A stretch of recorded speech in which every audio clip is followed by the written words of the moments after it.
Bueno, agradezco mucho a los organizadores del Congreso y pues muchas gracias a todos ustedes por estar aquí. Bueno, ya dijeron el título de mi charla.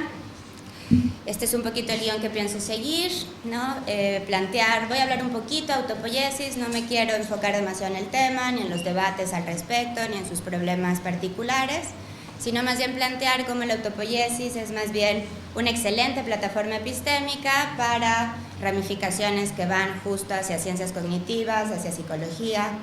Entonces justo no me voy a centrar tanto en ese debate como tal. Después voy a plantear un poquito, ponerlos un poquito en el contexto de cuáles son los paradigmas en ciencias cognitivas que están compitiendo, ¿no? Cuáles son un poquito los hegemónicos y cuál es el que yo planteo como la explicación más coherente respecto a la cognición.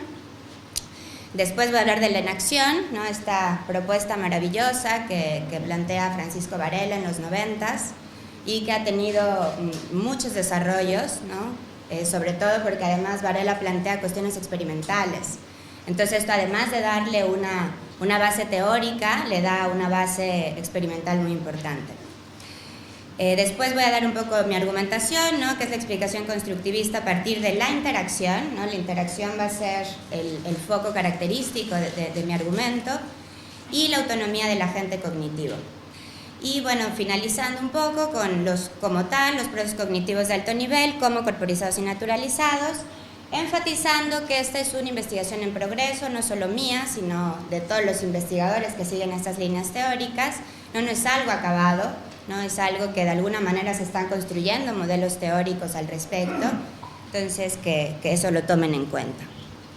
¿No? Un poco la hipótesis que quiero probar en la operación de este trabajo es que la autopoiesis y la autonomía otorgan una base teórica que es mucho más coherente desde donde explicar la vida mental, ¿no? La vida mental endógena, estos dos procesos endógenos que ocurren, ¿no? Voy a utilizar la conceptualización de mente, ¿no? Con todos los pequeños problemas que puede tener, pero creo que podemos entender lo que es la mente como una manera más intersubjetiva.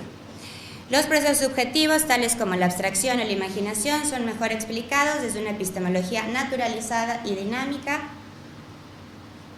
como la que propone la enacción.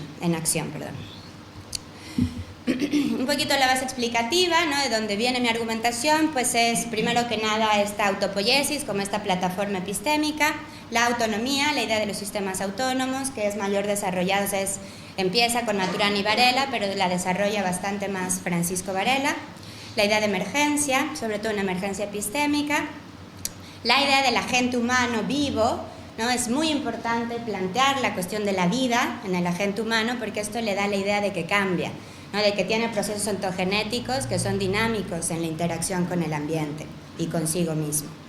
La idea de una experiencia corporizada, la enacción y la interacción como estas relaciones entre procesos, no pensando tanto en las estructuras como tal, sino pensando en esta idea de la relación, ¿no? De la interacción que hay y cómo ahí emergen cosas.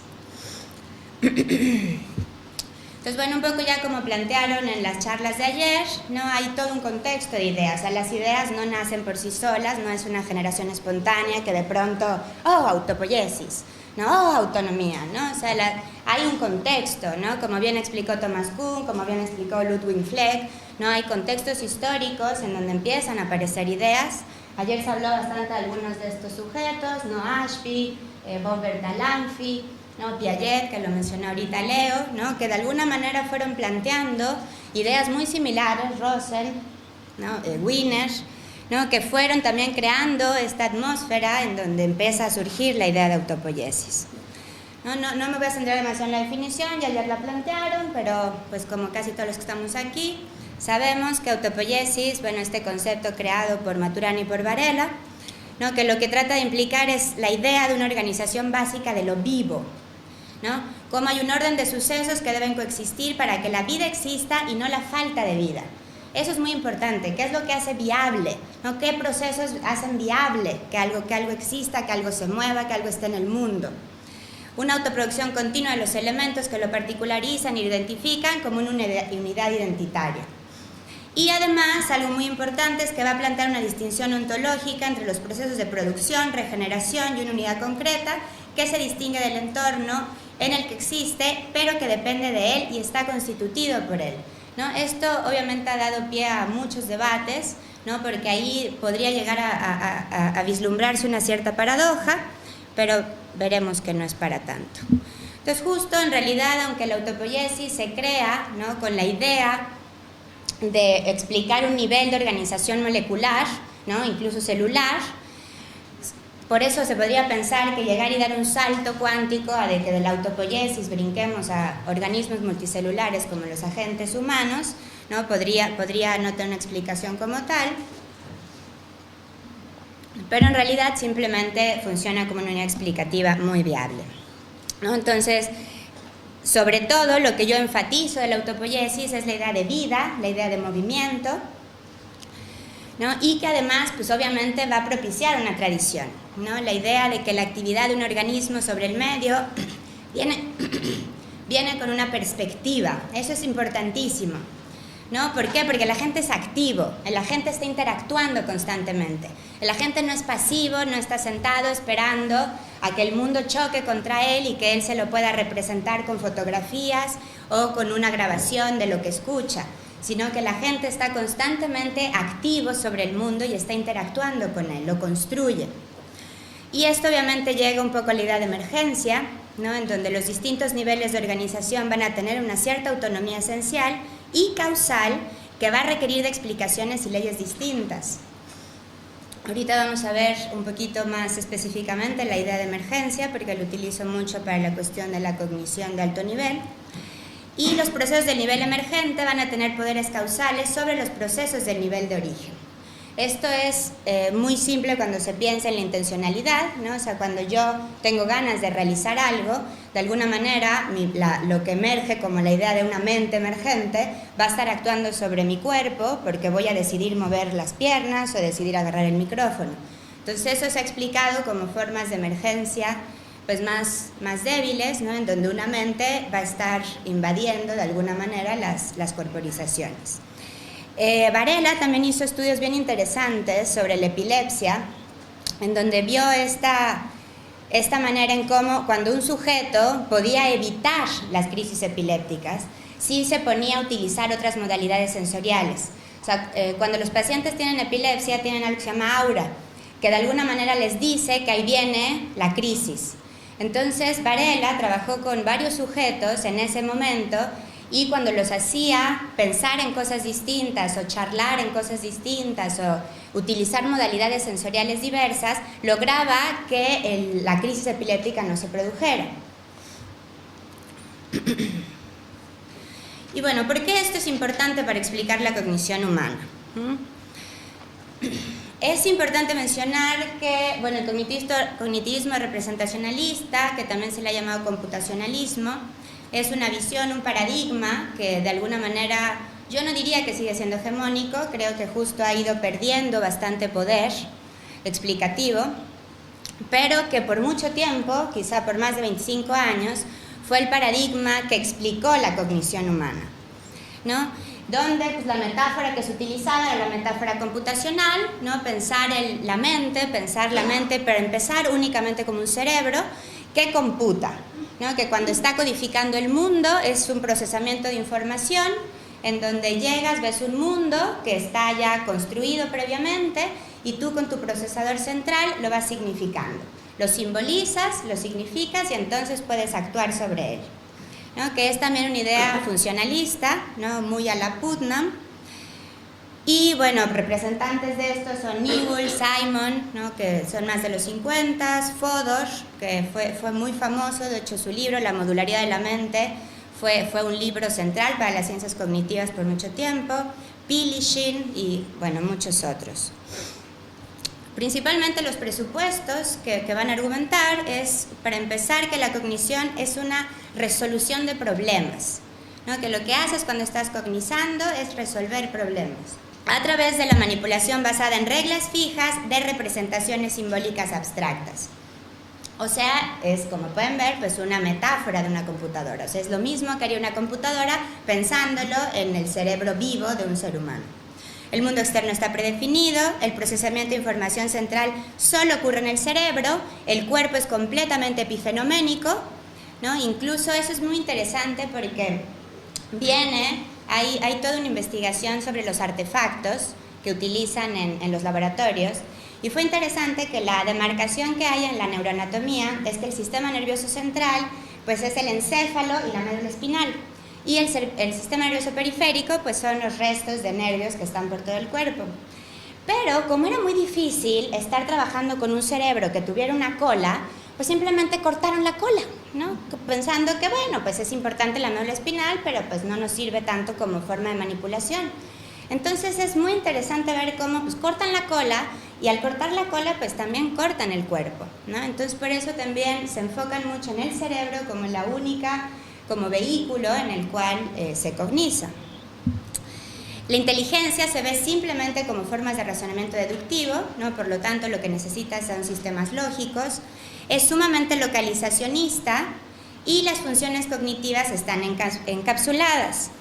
O sea, de alguna manera se hace simplemente una correlación con las áreas anatómicas que se conocían. Estas son muy famosas, son las áreas de Brodmann, ¿no? Que justo fue alguien que fue mapeando, ¿no? Cómo había ciertas funciones cognitivas que estaban localizadas en el cerebro, y se pensó que así como la motricidad, ¿no? Está en toda el área motora, pues seguramente ahí mismo también estaba la función cognitiva de quererse mover. Entonces simplemente se hizo una correlación un poco rara, pero esa correlación pues se consideró por más de 25 años. Sobre todo, ¿cuáles son los problemas de esta visión? Bueno, para empezar hay un problema con lo que se ha denominado el hueco explicatorio, ¿no? No se llega a explicar cómo es que un sujeto tiene una experiencia de interacción con el mundo, ¿no? Y cómo es que eso de alguna manera se transforma en computaciones. Y por otro lado, se cuestiona cuál es la contribución de la agencia humana a la experiencia, ¿no? ¿Qué pasa con el agente humano que está vivo, que cambia, que crece, ¿no? Que su sistema nervioso va cambiando a lo largo del tiempo? Y por otro lado, hay una imposibilidad neurológica del sistema físico de tener símbolos. O sea, por más que se abren cerebros y se buscan, pues no hay símbolos ahí, no hay forma de encontrarlos.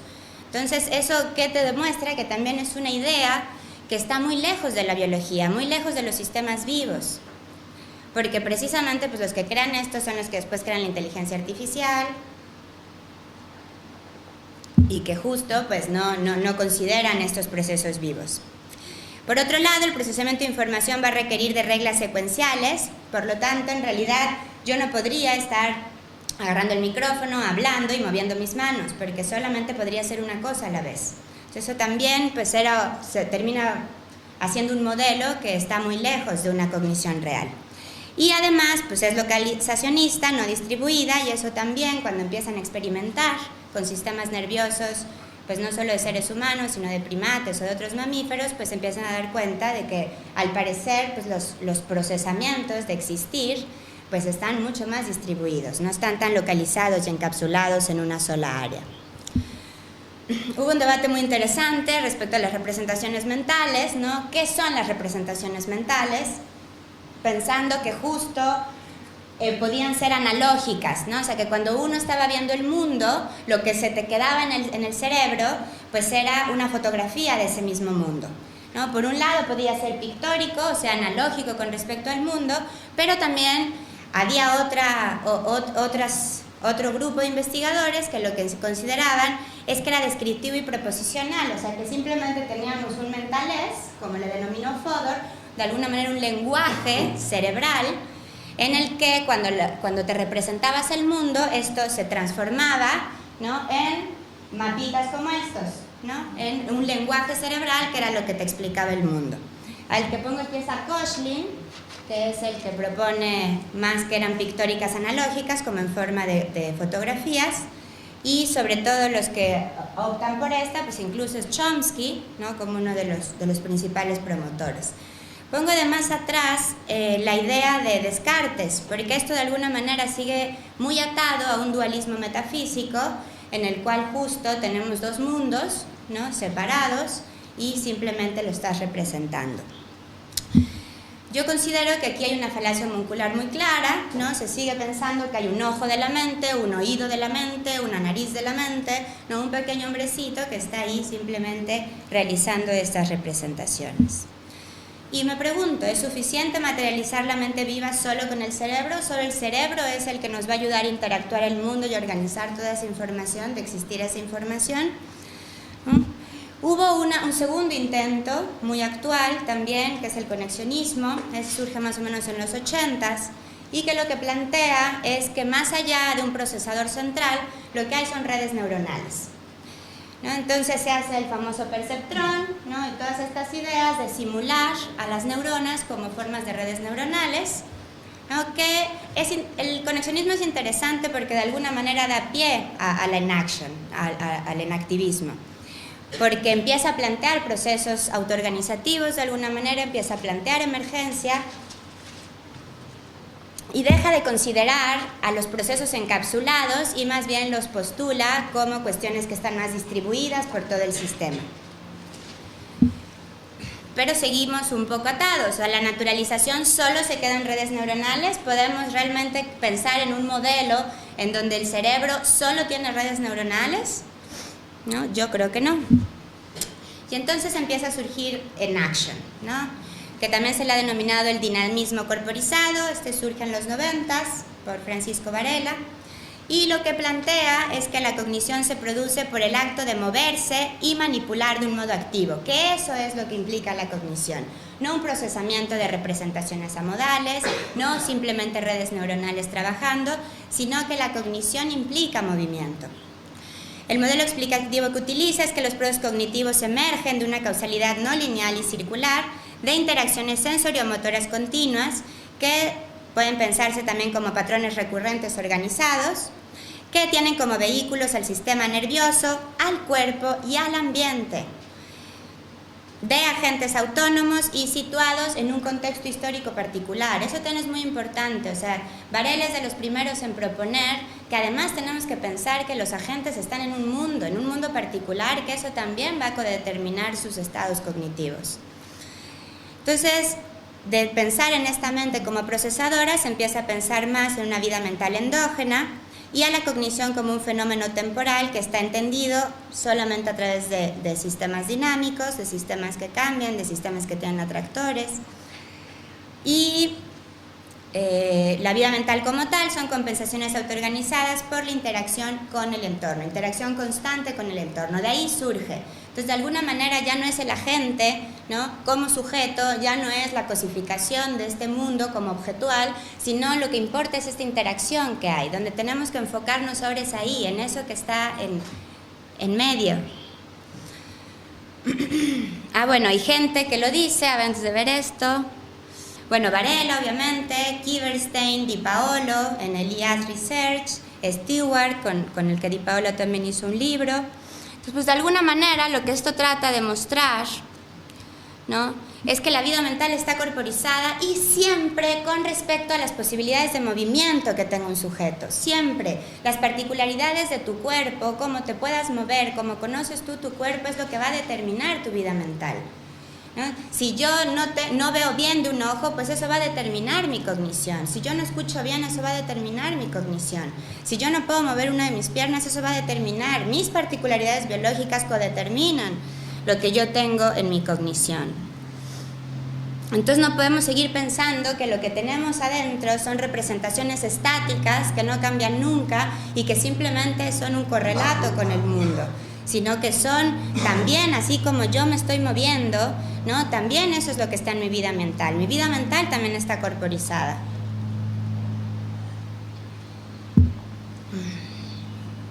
Entonces esto nos da la idea de lo que Varela denominó la autonomía cognitiva, ¿no? La cognición como ese excedente de significación, esa actividad sobre el entorno que ya trae una perspectiva.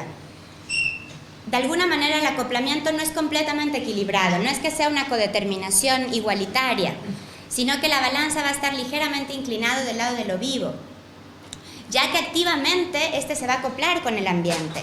Entonces, por eso, de alguna manera, la perspectiva está acá y el excedente de significación lo hace la gente, sobre la base de la organización mínima que da lugar a formas de autonomía de lo vivo. O sea, esta idea de una u otra manera, si surge, es a partir de la idea de autopoiesis. Esta es una foto muy bonita, ¿no? Este es el nervio óptico, acompañado de todas las células retinales, pero también de todas las células asociativas, que ahora le vamos a dar un poquito más de peso. El sistema nervioso se puede considerar un sistema autónomo, ¿no? El organismo multicelular no es en sí mismo una unidad autopoyética, eso es muy importante aclararlo, no estoy dando ese salto cuántico, ya que su organización global no sigue los mismos procesos de autoproducción. El sistema nervioso significa su entorno al interactuar con él y se debe de tomar en cuenta la agencia subjetiva, ¿no? La construcción de la identidad a través de esta cognición, a través de esta interacción constante con el medio. Por lo cual, Varela plantea que más allá de pensar en un cierre organizacional, como se plantea para la autopoiesis, plantea lo que se le denomina un cierre operacional, donde la funcionalidad está cerrada, en la que todas las acciones propiciadas por los componentes tienen un efecto en el interior del sistema y los acoplamientos se generan de acuerdo a una dinámica interna y no solamente a partir del exterior. Entonces el sistema nervioso va a ir mucho más allá del cerebro. No podemos seguir pensando que solo el cerebro cogniza, ¿no? Sino que el cerebro tiene una médula, estamos llenos de nervios por todo el cuerpo. Y además, este sistema nervioso tampoco ahora lo podemos poner como el único regulador. El sistema nervioso también tiene que estar acoplado con el resto de sistemas vivos. Tenemos sistema inmunológico, tenemos sistema óseo, tenemos sistema musculoesquelético y en todo eso se autoorganiza para que nosotros podamos cognizar. De alguna manera el sistema nervioso lo podemos plantear como un poquito de mayor importancia porque es el que está especializado para hacer eso. Pero no por eso vamos a olvidarnos de que siempre va a tener que estar en interacción con el resto de procesos vivos del ser humano. Y si queremos entender la cognición, tenemos que empezar a agarrar herramientas epistémicas que también puedan explicar un poco eso. Entonces los acoplamientos son encuentros significativos desde la perspectiva intrínseca de la gente. Ese es su excedente de significación. Una perspectiva que se codetermina con los constreñimientos del medio y que son aprendidas a través de las dinámicas internas, la historia de acoplamiento durante la ontogenia, mucho lo que se planteó ayer como la arquitectura dinámica, ¿no? Obviamente en este acoplamiento constante pues va cambiando. Y el significado se construye activamente en esta interacción. Entonces, cuando le damos vida al sistema nervioso humano, estamos planteando una naturalización no reductiva, para empezar, y pensando en los patrones de actividades, fenómenos de multinivel que están actuando en múltiples sistemas. Para empezar, no podemos seguir pensando que solo tenemos redes neuronales. Hay nichos tremendos nerviosos que acompañan redes neuronales, células gliales, que de hecho son muchas más de las neuronas que tenemos, y que cada vez se conoce que las células gliales tienen una mayor repercusión en la manera en cómo actúa el sistema nervioso. Y además pues tenemos los eritrocitos, que son los que llevan el oxígeno, y todo un nicho que tenemos que empezar a entender cuál es su papel y cuál es su rol a la hora de cognizar. Además, darle mucho pie a que en esta naturalización tenemos que plantear también los procesos ontogenéticos. El sistema nervioso es cambiante, el sistema nervioso es plástico. Muchas veces a lo largo de toda nuestra vida va cambiando constantemente. Entonces es una variable que también tenemos que reconocer. Algo también muy importante es la cuestión de la primacía del movimiento, ¿no? Así como en Action, de alguna manera, define la cognición como esta actividad sobre el mundo, como este movimiento sobre el mundo, han habido muchos desarrollos y líneas teóricas posteriores en esta idea, como Maxine Sheets Johnstone, ¿no? Que lo que plantea es a la kinestesia. La kinestesia y la propiocepción en realidad son sistemas sensoriomotores que tenemos como la visión, como el olfato, ¿no? Pero que por alguna extraña razón no han sido tan tomados en cuenta, ¿no? Cuando hablamos de los 5 sentidos, pues no pensamos que también está la propiocepción y la kinestesia. Y es un sistema sensoriomotor vital porque es el que nos hace reconocernos a nosotros mismos, ¿no? O sea, yo sé que esta es mi rodilla y sé que mi pierna se mueve de una manera o de otra, ¿no? Y es una cuestión que conozco desde que nací, ¿no? Es un sistema sensoriomotor. Entonces, no tomar en cuenta este sistema sensoriomotor para la cognición es tremendo. Y pues gente como Varela lo empieza a plantear, como Gallagher, como Sheets Johnstone, ¿no? Kinestesia como el sistema sensorial primario, a partir del cual las dinámicas nerviosas se coordinan para hacer familiar el mundo a los agentes humanos. De hecho, se ha llegado a plantear incluso que es la categorización previa a la reflexión, ¿no? Que es el primer choque, el primer colisión, la primera interacción que tenemos con el mundo. Por lo tanto, la experiencia de automovimiento en la cual los humanos van a experimentar el mundo es esa primacía, ese inicio. Las posibilidades de movimiento tienen que ver con una cognición corporizada donde la propiocepción y la kinestesia están siempre presentes, ¿no? Entonces, justo, y lo interesante es que además la propiocepción está en todas partes, ¿no? Tenemos en cada uno de los tendones de nuestro cuerpo, en las articulaciones, ¿no? Alrededor de todos nuestros sistemas dérmicos tenemos corpúsculos, ¿no? De Pacini, de Krause, que son los que de alguna manera van a estar dando estos bucles sensoriomotores para ayudarnos a la interacción. Entonces, la materialización de estas contingencias sensoriomotoras tienen que tener esa visión, esa idea de nichos nerviosos en donde hay todos unos sistemas que se autoorganizan y donde además de neuronas y glía, ¿no? Además de muchísimos y distintísimos estirpes de neuronas, pues están las maravillosas interneuronas. Las interneuronas cada día se les da más peso, sobre todo en estos modelos explicativos, porque son las que medían entre las neuronas sensoriales y entre las neuronas motoras. Entonces, muchos de los sistemas dinámicos que se plantean para explicar los procesos de abstracción o de imaginación, se considera que pueden estar ocurriendo, que su materialización puede estar ocurriendo en esas fases de en esa fase de interneuronas. Porque de alguna manera ahí hay almacenes proteínicos que no existen en ninguna otra parte. Y que además eso es lo que empieza a dar el pie a esta idea de una circularidad causal. No más allá de seguir pensando en inputs y en outputs y en una caja negra que quién sabe cómo está haciendo las cogniciones, ¿no? Empezamos a pensar en este bucle sensoriomotor en donde al mismo tiempo que estás sintiendo ya tienes un comportamiento para aquello. Y que eso también tiene que ver con lo que está en las neuronas asociativas, ¿no? Lo que te da un poquito la coherencia que tienes sobre el mundo, la continuidad, el hecho de que yo sepa que esto es un micrófono y un poco para lo que sirva, ¿no? Entonces, el ciclo continuo y dinámico de la sensoriomotricidad. Barceló es uno de los que principalmente está haciendo estos modelos sobre las interneuronas como estas dadoras de alguna manera de coherencia a la actividad sobre el mundo. Entonces, lo que yo planteo como subjetividad es la singularidad del comportamiento humano que engloba fenómenos como el estar percatado, de poder reflexionar sobre la vigilia, de la generación de juicios, de la comunicación con la otredad, y la mente humana viva como este sistema que mediante el acceso a la historia de acoplamientos y la capacidad de interpretarlas y seleccionarlas de manera continua, permite la emergencia de la agencia humana como la conocemos. Un muy importante concepto que sale de este paradigma pues es el de sense making, el de dotar de sentido, la creación del sentido del mundo, ¿no? Como un proceso relacional por el cual un organismo activamente va a generar un mundo significativo, ¿no? Un acoplamiento múltiple con el entorno donde la percepción, la acción, la imaginación, la abstracción son fundamentalmente inseparables. O sea, no podemos seguir considerando que cuando un sujeto percibe, eso acontece en un módulo encapsulado, que cuando un sujeto actúa, eso acontece en otro módulo encapsulado, sino empezar a pensar cómo todo esto está dentro de un ciclo dinámico, ¿no? Que conjunta y que tiene que ver también con efectos de multiplicidad. Esto va a permitir al perceptor o a la gente experimentar su entorno con su cuerpo y sus sentidos, correlacionando contingencias multisensoriales a través de elaborados mecanismos de retroalimentación endógena, ¿no? Yo trabajo mucho con imaginación musical y es muy interesante que cuando un sujeto está imaginando música, no solamente se le está encendiendo el área que tiene que ver con la audición, sino que, pues para empezar, la música no solo, las ondas sonoras no solo van a chocar con tu tímpano, las ondas sonoras chocan con todo tu cuerpo, entonces la propiocepción también está estimulando, hay propiocepciones ápticas, hay muchísimas cosas, recuerdos, las anticipaciones que puedas hacer.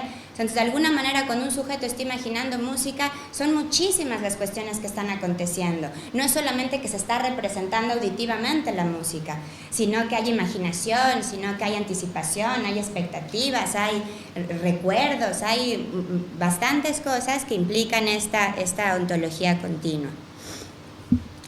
Entonces, los compromisos teóricos de una cognición corporizada, bueno, primero que nada, la percepción y la acción son procesos interdependientes, eso es muy importante, y la cognición pensándola como abstracción, como imaginación, como categorización, y la acción también son procesos interdependientes, ¿no? No podemos seguir con esta idea de que únicamente la cognición de bajo nivel, como puede ser la sensorialidad y la percepción, son los únicos que pueden ser entendidos así, sino que también toda nuestra vida mental pues también está corporizada, también tiene que ver con esas posibilidades de acción. El acoplamiento interactivo de la gente está mediado por actividades perceptomotoras e ideomotoras y sus emergencias. Eso también es muy importante, o sea, tampoco se está planteando que la imaginación únicamente va a tener que estar corporizada todo el tiempo y situada, porque pues hay momentos en donde pues justo el sujeto puede tener los ojos cerrados y estar imaginando cosas que nunca ha visto, que nunca ha sentido, pero ahí es donde también se plantean estos procesos emergentes, ¿no? Sí hay cosas que surgen de nuevo, ¿no? Pero que su base es inevitablemente esa sensorialidad, esa sensoriomotricidad que tienes con el mundo. Los vehículos de la percepción y la cognición están distribuidos entre el sistema nervioso, ¿no? Ya no digamos cerebro, entre el sistema nervioso, en el cuerpo y en el mundo, ¿no? Ahí están los vehículos. Y la cognición no es amodal, ¿no? No podemos seguir creyendo que esta cognición se escapa de lo sensorial, ¿no? Que hay una transformación que ocurre quién sabe cómo y que simplemente se vuelven símbolos abstractos con los que trabaja nuestra mente, sino que esa misma, todo lo que hay, toda esta abstracción, toda esta categorización también va a ser multisensorial, también va a tener que ver con este correlato con el mundo. Entonces, de alguna manera se plantea eso, ¿no? Que vamos a pensar en uno, que el ser humano se mueve y se mueve constantemente y que todo depende de esas posibilidades de acción y que está en un mundo y que claro que el sistema nervioso es importante, pero también las guerras que acontecen, también las cuestiones que le suceden al sujeto en su vida cotidiana. Dejemos de tratar de explicar únicamente lo que sucede con sujetos que están haciendo tareas específicas dentro de un laboratorio. Lo que tenemos que intentar entender es qué sucede con un sujeto cuando está en el mundo, en su vida cotidiana. Esos son los modelos que tenemos que empezar a crear. Particularizando un poco en la idea de emergencia que utilizo, ¿no? Como procesos cognitivos que no se reducen a los procesos partes constituyentes, ¿no? Tenemos procesos conscientes, tenemos abstracción, tenemos categorización y no podemos pensar que es solamente una neurona o solamente una célula glial la que va a estar haciendo esto, sino que son procesos que emergen de la distribución de todo esto y que justo pues no se pueden explicar a nivel inferior. El acoplamiento en curso está mediado por actividades sensoriomotoras y procesos emergentes que no se reducen a ellos, ¿no? Lo que podrían ser los patrones de autoorganización y reinterpretación, que ahorita vamos a ver un poquito más claro.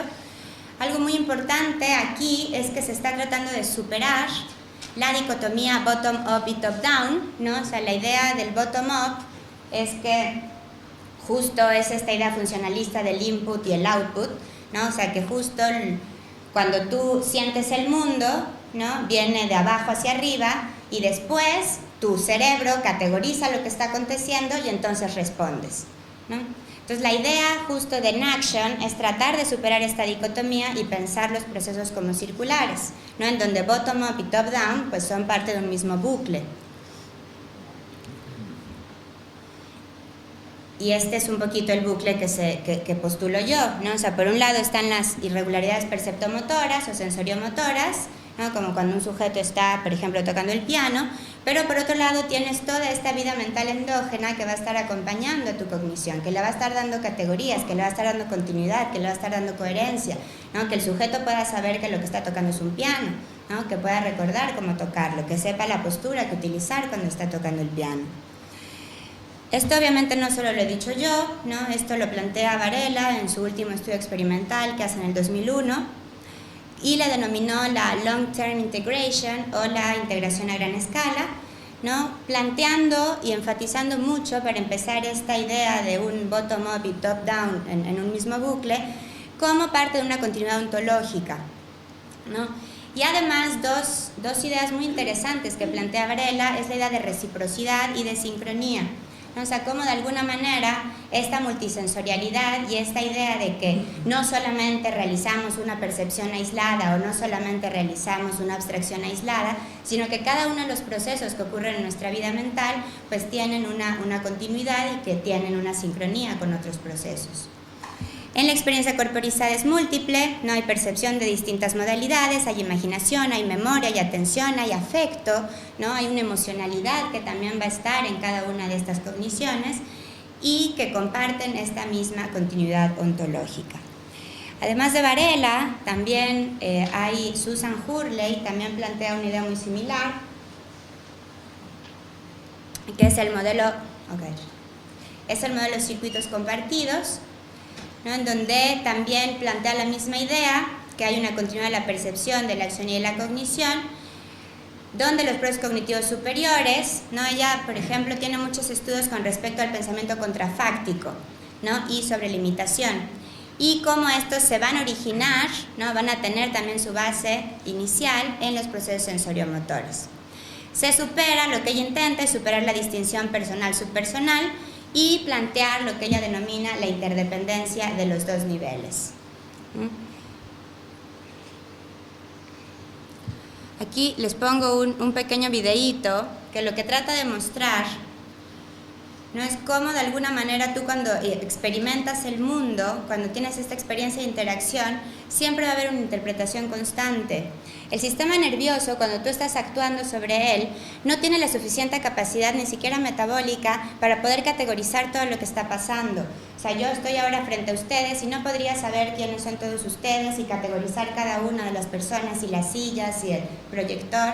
Entonces, mucho de lo que hace nuestros procesos de abstracción y de imaginación es que completan la percepción, ¿no? O sea, la percepción como tal, ¿no? La percepción en tiempo presente, en realidad es muy poco de lo que utiliza nuestro sistema nervioso.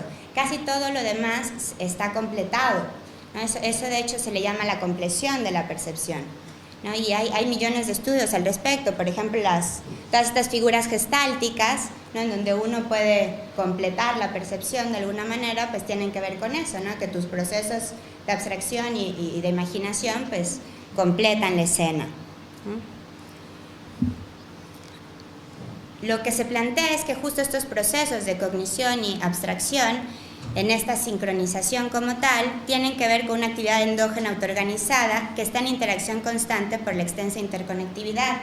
Uno de las metáforas que se ha empleado para tratar de entender esta continuidad ontológica es la del enjambre, ¿no? Como justo estos procesos que acontecen en los cardúmenes o que acontecen con las bandadas de pájaros, ¿no? En donde se van autoorganizando, ¿no? Y que simplemente es una metáfora, pero para tratar de plantear cómo justo lo que sucede no está encapsulado, sino que son estos tremendos bucles dinámicos que son los que te dan la experiencia consciente. Y bueno, yo un poco para terminar, ¿no? Simplemente enfatizar que tiene que ser primordial empezar a buscar las herramientas epistémicas para entender un poquito más esta cognición viva. No podemos seguirnos quedando solamente en las neuronas, hay mucho más que neuronas. No podemos seguirnos quedando solo en la idea de imágenes mentales, ¿no? Por supuesto que las resonancias magnéticas y las emisión con positrones pues son sumamente útiles, son herramientas epistémicas muy útiles, pero que solo se siguen quedando en el cerebro. Entonces, tenemos que buscar formas de poder entender un poquito más cómo funciona nuestra médula espinal, cómo funcionan esos nervios. Hay algunas investigaciones que lo intentan, ¿no? Se han creado algunas formas de pues, los miógrafos, ¿no? La cuestión de las respuestas vagales, pero es importante empezar a globalizar esto y pensar en que sí, o sea, no es solo el cerebro el que cogniza y que para poderlo demostrar, pues tenemos que crear modelos teóricos al respecto. Entonces, si vamos a comprometernos con que la cognición está corporizada, son necesarias herramientas epistémicas pertinentes y nuevas metodologías y modelos teóricos de sistemas vivas, no solamente sistemas artefactuales, no solamente computadoras o redes neuronales, sino pensar en esta vida cambiante. Y eso es todo.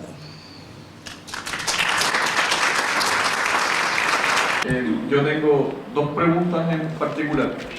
Uno, si pudieras comentar cómo son los experimentos que se realizan con este enfoque.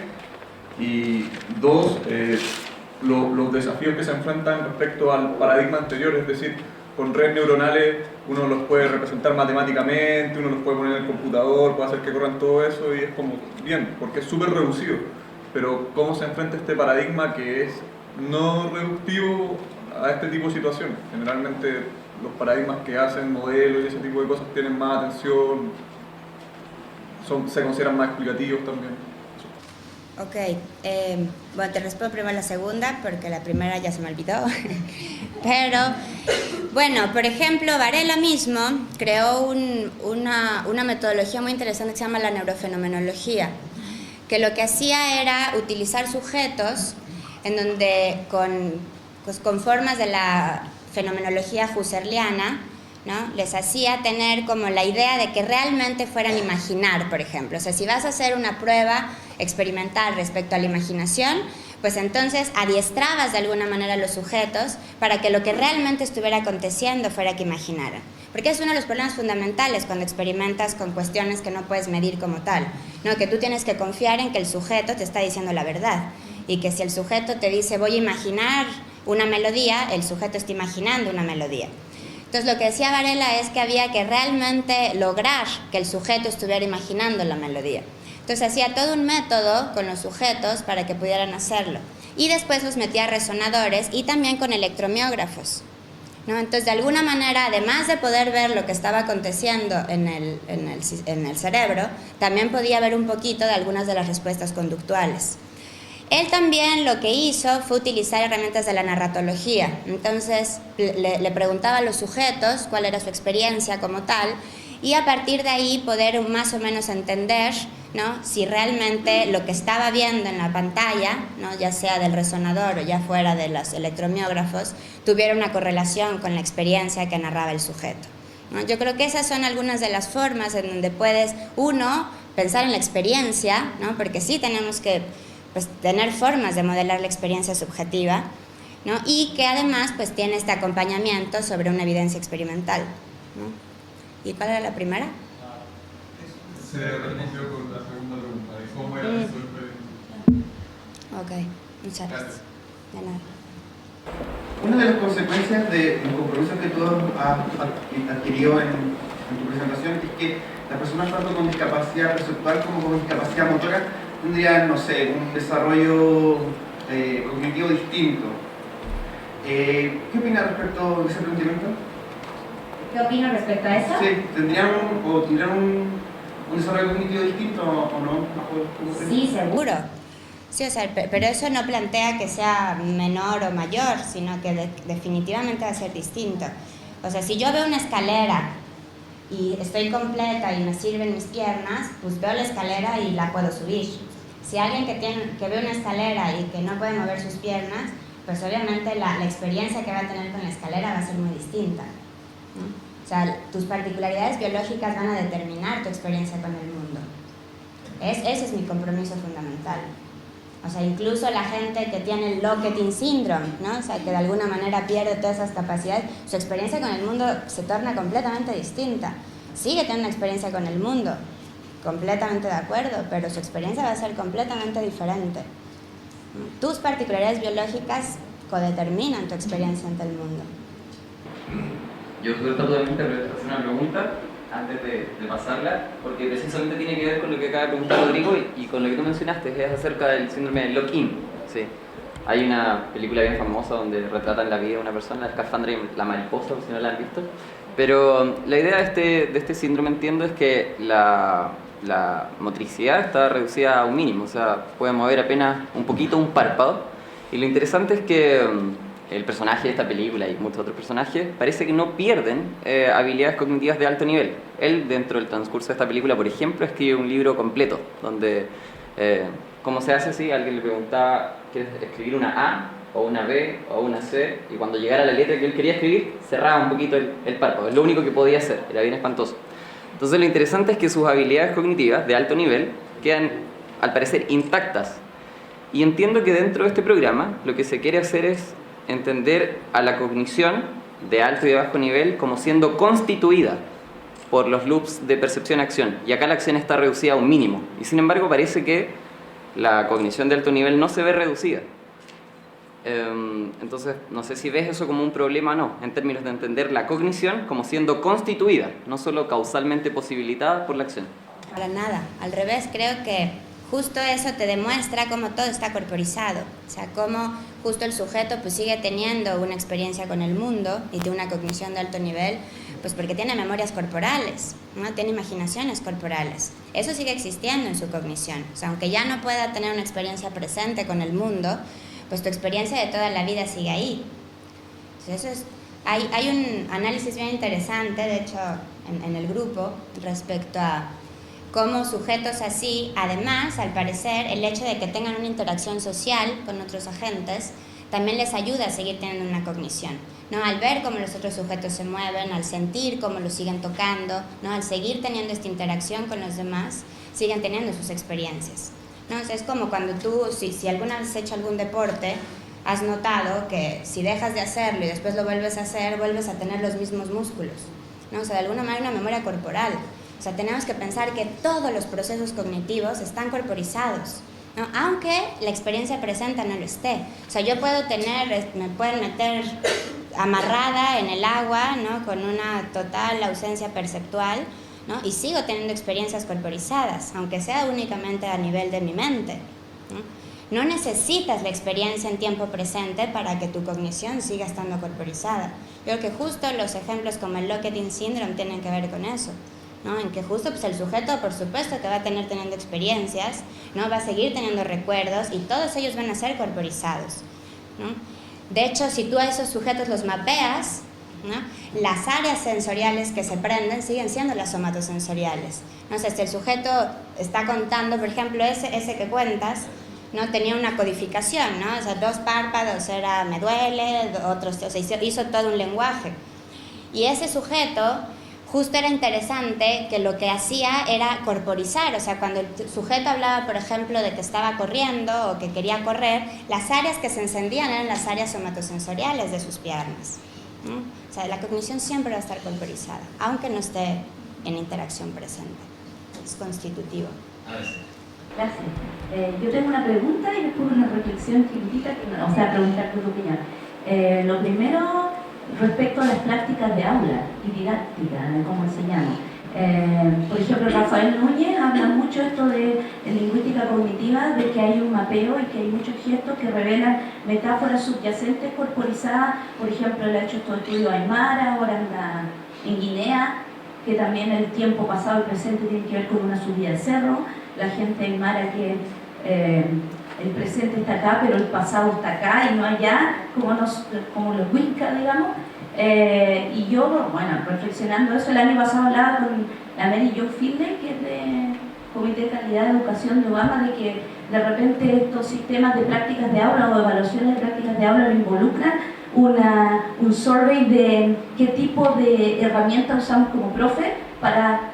Es que los profes ni siquiera tienen esta noción de que hay que corporizar, porque esta caja negra en que tú metes cosas y el currículum es súper enciclopedista. Entonces, la reflexión es que deberíamos, o sea, cómo podemos modificar estas cosas, y lo otro es, por ejemplo, en contextos de vulnerabilidad social y contextos multiculturales, los niños, esta es una frase que conversábamos el año pasado, no leen el libro o lo que tú estás hablando, incluso verbalmente están leyendo al profe. Entonces, aquí hay en este país con tanta inequidad, en que tenemos poblaciones vulnerables que no tienen acceso ni a buen vocabulario, y es casi como un gap neurocognitivo. Entonces, una manera de bajar esto no sería que corporizáramos más las prácticas de aula, que sistematizáramos algunas cosas, a lo mejor haciendo unas mediciones de mapeo con estos capture motion para el profe y mediciones cerebrales de patrones emergentes. Eso, no sé, habría que meterlo al aula, que es lo que yo creo, que no sé qué.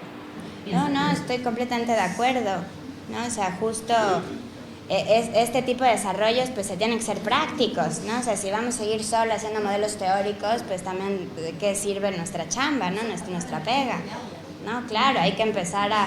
Hay desarrollos bien interesantes respecto a eso de las metáforas corporales, ¿no? Lakoff, Johnson, Núñez, ¿no? O sea, Núñez, de hecho, con Lakoff hace un libro bien interesante de cómo enseñar las matemáticas, ¿no? O sea, que justo eso, porque además la metáfora corporal no es únicamente la cuestión de que aprehendes las cosas con tu cuerpo, sino también tienen que ser históricas. O sea, justo como tú mencionabas, o sea, para los aymaras es distinto a la idea del futuro, del pasado. La recta numérica Exacto, tienes que también contextualizarte, ¿no? Por eso es tan importante la cuestión de lo situado. O sea, tú tienes que pensar que hay un contexto histórico temporal que también te está codeterminando. Entonces, eso también se tiene que tomar en cuenta a la hora de hacer herramientas pedagógicas, ¿no? O sea, además de lo corporal que todos compartimos como filogenéticamente, también hay una cuestión histórica que cambia. O sea, yo me camino distinto de cómo camina un chileno, cómo camina un japonés. O sea, en realidad los planes motores también tienen que ver mucho con tu contexto, ¿no? Muchas gracias. Muchas gracias. Hola, quería hacer un alcance y después hacer una pregunta respecto a tu experiencia. Cuando Varela plantea, al menos en el fenómeno de la vida, la cuestión de la hipótesis de la neurofenomenología, habla de la restricción recíproca entre el determinismo estructural biológico, digamos, y la experiencia, la estructura experiencial en sí, fenomenológica del sujeto, agarrándose Marco Ponti y Husserl. Pero una parte, considero yo, una parte medular de su hipótesis es también la proposición de la segunda persona. Una primera persona que investiga, una primera persona que vive, una tercera persona que investiga y una segunda persona que agarra a través de la cuestión de la intuición de la empatía una capacidad de poder penetrar en ambos lados como función de mediador. Eso yo considero que es una base fundamental de la hipótesis que él tiene. Ahora, nunca voy a encontrar un lugar donde se haya practicado de esa manera. Por eso te quería preguntar si tú estás al tanto de eso y si has podido conocer algún lugar donde se practique, digamos, la hipótesis de manera completa en función de esta persona que él propone. Pues no lo creo, ¿eh? O sea, tengo entendido que en Montreal tienen un instituto de musicología y neurociencia que se llama el Brahms. Y ahí han intentado meter algunos modelos neurofenomenológicos en donde justo han utilizado al moderador. Pero no les ha funcionado. O sea, porque el problema que tiene eso es que tienes que adiestrar a demasiadas personas. Entonces, como todo esto tiene que ver con presupuestos económicos, pues es mucho más fácil llegar, los metes al resonador, ¿no? Sacas algo maravilloso y ya te lo publican.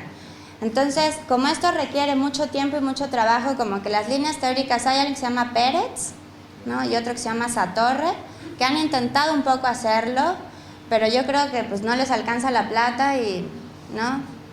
Porque ese es el problema que tiene la neurofenomenología. O sea, necesitas demasiados recursos humanos y económicos para llevarla a cabo. Y además que Husserl es de las personas pues menos queridas en la filosofía, ¿no? Entonces, o sea, justo lo interesante de esta segundos cibernetistas es que quieren meter a Husserl, quieren meter a Merleau-Ponty, ¿no? Pero es bien complicado porque en la filosofía analítica, que sigue siendo muy hegemónica, pues son parias, ¿no? O sea, no hay datos objetivos con ellos, ¿no? Y lo que queremos es una objetividad, ¿no? Entonces, se complica, pero bueno, esperemos que empiecen a haber desarrollos al respecto. Muchas gracias. Hola, quería preguntar a ¿qué entiendes tú por lo social? Si es que entendemos la humanidad de esa forma. ¿Qué entiendo yo por lo social? Pues entiendo como un diálogo permanente con lo biológico. O sea, para mí lo social no se puede objetuar, ¿no? Lo social es tan codeterminante como yo tengo particularidades biológicas con las que interactúo con el mundo, pues siempre voy a estar embebida en un contexto social que también me va a estar codeterminando, ¿no? Sociocultural, ¿no? O sea, siempre planteo las cosas como socioculturales, ¿no? Siempre, pues el agente social y todos sus procesos ontogenéticos, ¿no? Entonces, para mí, lo social y lo biológico son completamente dialógicos, ¿no? O sea, creo que es otra de las dicotomías que tenemos que superar, ¿no? O sea, nature-nurture, que sigan estando peleados, me parece que no tiene ningún sentido, ¿no? O sea, todo el tiempo están a la par. Me gustaría que me explicitara un poco cómo desde esta perspectiva integradora no reduccionista, ya quizás saliendo un poco de la dimensión teórica, cómo tú enlazas estructuralmente ya el hecho de que sí existan cierta localización de funciones en el sistema nervioso central, del punto de vista mecanístico, digamos, con este nuevo pensamiento. Y conectado con eso te hago el comentario siguiente y una pregunta, digamos, que es si tú crees que estamos listos ¿ya? En términos de conocimientos estructurales del sistema nervioso para enfrentar experimentalmente, ¿ya? El desafío de dar una explicación mecanística a esto, porque a mí lo que me ocurre es que pienso que tal como el conocimiento a nivel individual es un proceso que tiene una ontogenia, el conocimiento científico tiene una ontogenia, y por como yo la veo, toda esa neuroanatomía encapsulada y toda esa tontera que se le ocurrieron a todos esos investigadores, yo pienso que son etapas, ¿ya? Que el conocimiento científico tiene que pasar. Si eso no hubiese pasado, no sabríamos que esa explicación tiene limitaciones que no puede explicar, y por lo tanto no hubiésemos sabido que esa explicación no funciona y no estaríamos creando otra. Tal como probablemente cuando terminemos y lleguemos a la frontera de esta nueva idea nos demos cuenta que existe un límite que no podemos cubrir. Entonces mi pregunta es, ¿tú crees que desde el punto de vista experimental, que es necesariamente reduccionista y que hoy en el mesón sigue funcionando de una manera súper reduccionista, porque en realidad con suerte podemos mirar 2 neuronas, porque ya 5 no podemos mirar más, si estoy exagerando, pero a lo que voy es que seguimos siendo reduccionistas, no podemos mirar todo el cerebro y la glía y los sistemas, o sea, sabemos, yo creo todavía demasiado poco, te estoy dando mi respuesta al respecto, yo creo que todavía sabemos demasiado poco en ese sentido, o quizás yo sé demasiado poco, pero por eso te pregunto si tú crees que experimentalmente estamos listos como comunidad neurocientífica y neurobiológica para poder ofrecerle un mecanismo para esto, para que tenga sustento. Bueno, primero la primera pregunta que hiciste. Claro que hay funciones neuroanatómicas que están presentes, ¿no? O sea, eso existe, ¿no? Justo gracias a los presos pudimos descubrir cómo todas esas funciones cuando las picoteabas, ¿no? Pues el preso movía la mano ¿no? O sea, claro que tenemos un mapa y que es un mapa topográfico muy interesante, pero eso es como el inicio, ¿no? O sea, de ahí a pensar que las funciones cognitivas, sobre todo de alto nivel, están encapsuladas, pues justo es como bien dices tú, es una ridiculez, ¿no? O sea, es imposible. Y sí creo que hay un problema epistémico, o sea, claro que considero que aún estamos en pañales al respecto, o sea, en realidad el sistema nervioso se conoce muy poco, ¿no? De las células gliales, pues como por 30 años se consideró que simplemente eran nodrizas, ¿no? Que simplemente eran las que le llevaban el oxígeno a la celulita y la apapachaban un poco y eso es todo, ¿no? Y cuando en realidad, pues no, al parecer son las que incluso ayudan a hacer las vías, ¿no? O sea, cada vez tienen, pues sí creo que falta mucho por saber, pero creo que es importante empezar a hacer los modelos al respecto. O sea, empezar a ya tener esa idea y esa línea para que ya no siga, porque la mayor parte de lo que se hace en neurociencia sigue siendo completamente funcionalista. Entonces, eso es el brinco que tenemos que empezar a dar, o sea, que ya los modelos que hagamos neurocientíficos, pues ya sean mucho más incluyentes, ¿no? Ya tengan, porque además eso, sí, pues ya la emergencia existe, y la emergencia también ya lleva un montón de tiempo y un camino recorrido, y esa puede también ser muy útil en los modelos que estamos explicando. Entonces sí creo que ahí vamos, o sea, creo que, y como mencioné a Thomas Kuhn y a Ludwig Fleck, pues claro que considero que hay cambios de paradigma, ¿no? O sea, hay revoluciones cognitivas y se necesita la plataforma anterior, ¿no? O sea, el cognitivismo fue importantísimo para la inteligencia artificial, ¿no? O sea, estas maravillas de maquinitas no las tendríamos si no fuera, ¿no? Por Newell, Simon, por el de la manzanita, ¿no? Tacto, el que se muere con la manzana. Turing, ¿no? Turing, ¿no? O sea, claro que son cuestiones importantísimas, ¿no? Pero, pues sí, el conocimiento sigue y hay que continuarlo, ¿no? Muchas gracias. Una pregunta un poco crítica. La encapsulación que se hacía con respecto al cerebro, yo vi que tus principales argumentos iban hacia incluir todo el sistema nervioso, incluyendo el periférico. Pero cuando se habla de corporización, da la impresión, y tú lo mencionas también, no es solo el sistema nervioso, incluyendo el periférico, sino todo el cuerpo. Cosa que en esa parte veo menos fuerte la argumentación. Y mi pregunta es, digamos, ¿qué tanto se puede argumentar para más allá del sistema nervioso? Y lo conecto un poco con la charla anterior de Leo, en que justamente él dice que el mundo se vuelve significativo en un sistema, tratando de hacer la analogía, justamente cuando algún sistema se desacopla de los otros que están destinados a lo constitutivo, podríamos decir así, el corazón, el sistema respiratorio, que son fundamentales para la constitución del ser vivo y lo mantienen vivo. De alguna manera uno justamente esperaría que el sistema nervioso es cognitivo justamente en la medida que se logra separar, siguiendo el argumento de Leo, separar del resto del cuerpo. Entonces, digamos así, podrían decirse que el argumento de Leo es en la dirección justamente contraria a la de la corporización en action, ¿cierto? Porque o me apego al cuerpo, o me separo, o quedo en un intermedio, pero mientras más separado soy más cognitivo, o no sé. Hay dos preguntas, digamos, o sea, ¿qué tanto se puede realmente extrapolar fuera del sistema nervioso? Y lo segundo es, ¿qué pasa con esta otra visión? Ok, no, yo creo que, o sea, yo mencionaba la cuestión de que hay otros sistemas vivos, para la cuestión de que son variables que se deben de considerar cuando un sujeto, cuando un agente humano está cognizando, ¿no? O sea, tienen que ser variables a tomar en cuenta, pero no, pues filogenéticamente justo la maravilla del sistema nervioso es que se especializó en darle esta organización a la cognición. Entonces, por eso es en el que tenemos que abocarnos, ¿no? O sea, la cuestión de mencionar que hay otros sistemas tiene que ver con que existen y con que también le dan vida y con que también, por ejemplo, hay un desarrollo bien interesante respecto al corazón y al estómago. El corazón también tiene redes neuronales muy importantes y se ha visto que, por ejemplo, la mayor parte de la serotonina que hay en el cuerpo viene del corazón. Entonces, eso es bien interesante porque de pronto también tenemos que volver a ver otros sistemas, porque esos sistemas también están teniendo repercusiones a nivel de neurotransmisores, a nivel del sistema nervioso. Lo mismo pasa con todo el aparato gastrointestinal, tiene un tremendo sistema nervioso, que asimismo también está creando otros neurotransmisores.